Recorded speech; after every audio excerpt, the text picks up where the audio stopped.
Halo semuanya, selamat datang di Info Teknologi. Jumpa lagi dengan saya Sadewa. Di video kali ini kita akan membahas shortcut ya. Kita nggak akan ngoding dulu, jadi teman-teman ya tonton aja, langsung aja kita ke projectnya. Shortcut ini bisa bantu kalian buat ngoding. Oke.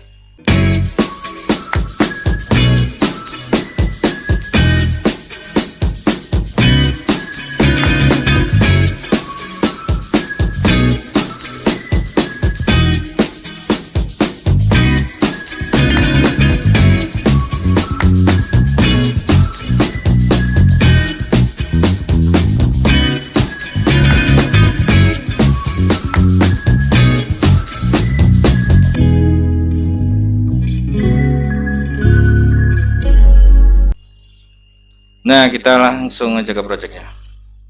Oke, kita sudah di Visual Studio Code. Kalian juga buka ya. Kita cuma nyoba aja, teman-teman. Jadi di sini saya sudah nyiapin sebenarnya, dan saya sudah merangkum beberapa shortcut ini ya. Nanti kita akan lanjut bahas shortcut yang lain. Jadi teman-teman lihat yang ini dulu ya.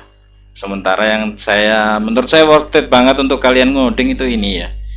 Di situ teman-teman. Oke, sekarang kita coba aja satu persatu. Jadi saya langsung aja yang pertama. Di sini ada go to line, jadi pakai ctrl-key. Kalian bisa baca di websitenya juga. Websitenya itu kodevisualstudio.com. Nah itu ya. Nah di situ kalian bisa lihat sendiri dan kalian bisa cari-cari di situ.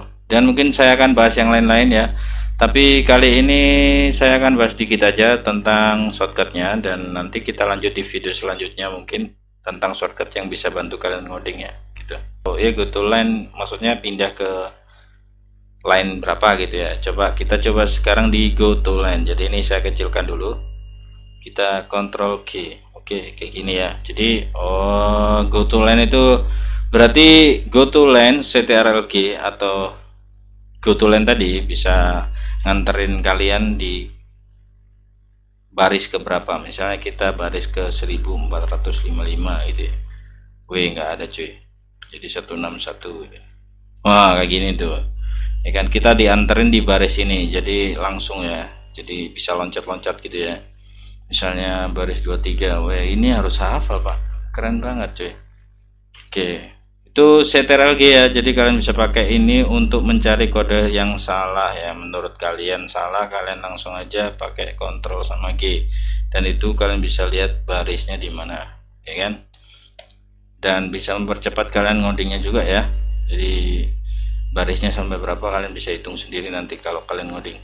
Lalu selanjutnya di sini ada go to file ya, dimana kalian pakai Ctrl atau ctrl plus P ya. Di sini ctrl plus P itu bisa nganterin kalian untuk mencari file. Misalnya saya pengen kontak gitu ya, kontak. Oh kayak gini teman-teman, jadi bisa langsung buka ya. Dia pakai Ctrl P, jadi lebih cepat. Ini bantu kalian buat nyari file yang ada di explore kode editor kalian ya. Itu Visual Studio Code enaknya di situ.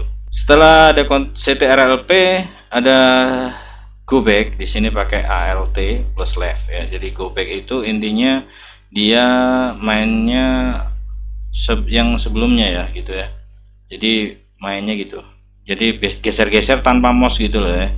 Kalian tanpa ngeklik mouse. Nah kayak gini nih. Ini alt sama kiri teman-teman. Alt sama kiri itu go back. Jadi untuk forwardnya itu ya alt sama kanan gitu ya. Dan ini bisa geser-geser tab kayak gini teman-teman. Jadi ini mempercepat kalian ngoding. Jadi misalnya kalian ngoding ya tinggal alt yang di sebelah kiri aja ya, kiri keyboard itu bisa kalian tekan gitu ya. Lebih enak nih. Oke. Lalu balik lagi di catatan saya nih ya. Go back, go forward sudah kita bahas. New window ya, Ctrl Shift N ya. Kalian buka Visual Studio Code baru, jadi Visual Studio Code nya ada double 2 kayak gini teman-teman. Nah itu bisa kalian pakai ya. Mungkin kalian pengennya, jadi kalian misalnya minta beda workspace ya nggak apa-apa, kalian bisa pakai Ctrl Shift N untuk membuka dua gitu ya, selain kalian buka ini ya, buka yang satunya gitu, yang dimana project kalian disimpan satunya di di workspace satunya gitu ya, gitu teman-teman. Oke, langsung lanjut ke open file ya. Mungkin ini sudah umum ya teman-teman, kalian pasti tahu lah ya. Tapi CTRLO ini biasanya itu workspace kalian hilang teman-teman. Coba aja kita praktekin ya. Misalnya saya CTRLO dan saya buka indeks gitu. Oh enggak, berarti enggak ya. Belum banyak teman-teman, makanya ikuti dan kalian bisa klik tombol subscribe-nya dan klik tombol lonceng di samping tombol subscribe itu. Dan jika ada yang nggak paham atau kritik, saran, dan komentar, silahkan tulis saja di kolom komentar ya. Oke, lanjut teman-teman. Setelah open kita bisa Ctrl S ya, ini umum teman-teman. Kalian bisa save project kalian, save all ya, ini CTRL plus K lalu S ya. Coba kita ini ya, kita kasih satu di sini, Ctrl apa tadi, Ctrl K lalu S, malah nggak muncul bray, malah kayak gini dong. Ctrl KS gitu, nggak tahu lah kalau bareng-bareng.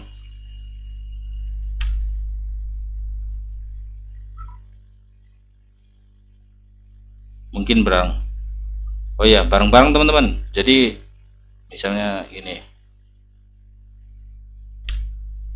oh iya bareng-bareng ya.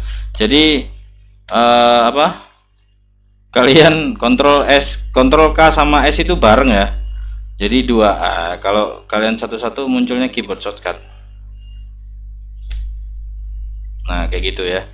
Jadi Ctrl K sama S bareng itu save all yang ada di tab sini ya.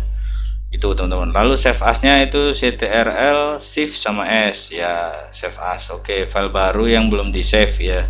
Lalu di sini ada CTRL, petik di ini ya teman-teman, petik di sebelah kiri di atas tab. Kalau di laptop, kalau di komputer di atas tab juga sih. Kalian bisa buka terminal teman-teman di situ ya. Ya kita coba dulu. Kontrol sama petik di atas. Kayak gini teman-teman ya, itu buka terminal ya. Jadi teman-teman bisa buka terminal dan di sini bisa ngetik-ngetik, misalnya kalian pakai Artisan atau Spark gitu kan, kalian tinggal ketik aja di situ ya. Berikutnya di sini ada kontrol sama koma atau CTRL sama koma, di situ kalian bisa buka settingnya ya, CTRL sama koma. Nah kayak gini ya, kalian misalnya ngetik format gitu ya. Nah kayak gini, misalnya setting kode prettier nih, nah itu ya, kalian bisa ketik kontrol atau CTRL sama koma gitu teman-teman ya. Dan mungkin ada tambahan lagi satu ya, di sini saya tulis saja CTRL sama apa tadi tuh, K ya, lalu plus S, karena ini membuka shortcut ya, membuka shortcut ya. Mungkin video kali ini cukup sampai situ dulu ya teman-teman. Jadi nanti kalau ada shortcut lain, kalian bisa tulis saja di kolom komentar, dan mungkin nanti saya akan list lagi ya, saya akan farming lagi tuh untuk cari shortcutnya, soalnya saya juga butuh gitu ya. Cukup sampai sini ya, semoga bermanfaat. Assalamualaikum, langsung aja ke project.